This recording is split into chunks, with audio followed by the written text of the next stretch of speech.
Hello നമസ്കാരം. നമ്മളിന്നൊരു clean പരിപാടിയാണ്. നമ്മുടെ ഒരു കോഴിക്കോടുണ്ട്, ഒരു ചെറിയ കോഴിക്കോട്, ഈ 200 സ്ക്വയർ ഫീറ്റിലുള്ള ഒരു കോഴിക്കോട്. അതിൻ്റെ അടിയൊക്കെ സിമെൻറ്റ് ഇട്ടിട്ട് ചുറ്റും നെറ്റടിച്ച് ഇരിക്കുന്നതാണ് കേട്ടോ.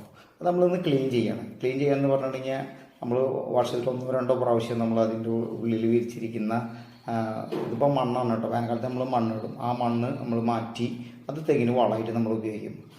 അത് മാറ്റിയതിന് ശേഷം നമ്മളിന്ന് ക്ലീൻ ചെയ്യും, ഒന്ന് സാനിറ്റൈസ് ചെയ്യും. ഇത്തിരി ബ്ലീച്ചിങ് പൗഡറും ഒക്കെ ഡോസ് കുറച്ച് കിട്ടിയതിന് ശേഷം അത് ക്ലീൻ ചെയ്യും. അതിന് ശേഷം നമുക്ക് എന്താണോ ഈർച്ചപ്പൊടിയോ അല്ലെങ്കിൽ മറ്റുള്ള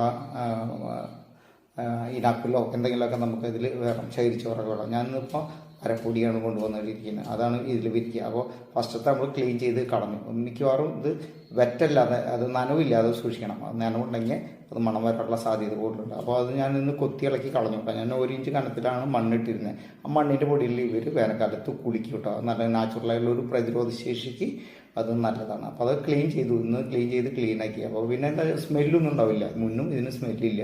തന്നെയല്ല, ഹെൽത്തി ആയിട്ടുള്ള കോഴികൾ ഉണ്ടാവാനായിട്ട് നല്ലതാണ് കേട്ടോ. അത് കഴിഞ്ഞതിന് ശേഷം നമ്മൾ നന്നായിട്ട് മണ്ണൊക്കെ അടിച്ച് കളഞ്ഞതിന് ശേഷം വൃത്തിയാക്കിയതിന് ശേഷം ആ പൗഡർ വിതറും, നമുക്കത് കാണാം. പിന്നീട് നമ്മൾ ചെയ്യുന്നത് എന്താണെന്നുണ്ടെങ്കിൽ ഇതെല്ലാം സാനിറ്റൈസ് ചെയ്തിരിക്കണം കേട്ടോ. ആർക്കപ്പൊടിയായാലും എന്തായാലും ഒന്ന് സാനിറ്റൈസ് ഇട്ടിട്ടുണ്ടെങ്കിൽ അതിനൊരു പ്രത്യേകതയുണ്ട്. നാച്ചുറൽ സാനിറ്റൈസേഷൻ എപ്പോഴും നല്ലത്. ഇപ്പോൾ മണ്ണിടുകയാണെങ്കിൽ നമ്മൾ ഉണങ്ങിയ മണ്ണ് അതിലിടാൻ നോക്കുക. അപ്പോൾ അതുപോലെ കൂട് നനയാതെ സൂക്ഷിക്കണം. അങ്ങനെയുള്ള കുറച്ച് കാര്യങ്ങളുണ്ട്. തന്നെയല്ല, നമ്മൾ ഇന്നെടുത്തത് നമുക്ക് ആ വർഷത്തെ തെങ്ങിനിടാനായിട്ട് 4-5 തെങ്ങിന് അല്ലെങ്കിൽ മറ്റുള്ള പച്ചക്കറികൾക്ക് വളം ആയിട്ട് നമുക്ക് അത് ഉപയോഗിക്കാവുന്നതാണ്. അതിനൊരു പ്രത്യേകതയുണ്ട്. അപ്പോൾ ഞാൻ ഈ തെങ്ങിന് അത് വളമായിട്ട് കിട്ടും. എന്നിട്ട് നമ്മൾ മറ്റുള്ള തൂപ്പ് അല്ലെങ്കിൽ ചപ്പും ചവറിൻ്റെ കൂടെയൊക്കെ ഇതിട്ടുണ്ടെങ്കിൽ നല്ലൊരു വളമാണ്. അപ്പോൾ ആ വർഷത്തേക്കുള്ള വളം കൂടി നമുക്ക് ഇന്ന് കിട്ടും. അല്ലാതെ ഇന്നൊരു പ്രത്യേകിച്ച് മറ്റുള്ള ബെനിഫിറ്റ് ഒന്നുമില്ല.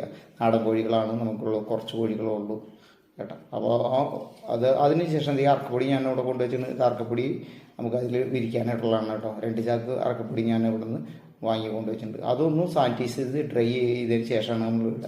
അതുപോലെ നമ്മൾ കുമ്മായം അല്ലെങ്കിൽ ബ്ലീച്ചിങ് പൗഡർ ഇട്ടതിന് ശേഷം ഒരു ദിവസം ഒന്ന് ഡ്രൈ ആക്കി ഇട്ടതിന് ശേഷമാണ് ഇത് നമ്മൾ അതിൻ്റെ മേലെ വിരിക്കുന്നത്. അപ്പോൾ ഇത് വിരിച്ചതാണ് കേട്ടോ. ക്ലീൻ അതിൻ്റെ അടിപൊളിയായിട്ട് ഇതാണ് ഞാൻ ചെയ്യുന്നത് കേട്ടോ. നമ്മൾ ഒരു 2 ടീസ്പൂണോളത്തോളം ഇടുന്നുണ്ട് ബ്ലീച്ചിങ് പൗഡർ കുമ്മായിട്ട് മിക്സ് ചെയ്തിട്ട് ഇതുപോലെ ഇടും. അപ്പോൾ നിങ്ങളെല്ലാവരും ഇതൊന്ന് ചെയ്ത് നോക്കുക. നിങ്ങളുടെ അഭിപ്രായം പറയാൻ മറക്കല്ലേ. അപ്പോൾ ഇത് സ്മെല്ലോ കാര്യങ്ങളോ ഒന്നും ഉണ്ടാവില്ല, അടിപൊളിയായിട്ടിരിക്കും. Thank you. Enjoy the life. Bye. Satisfied.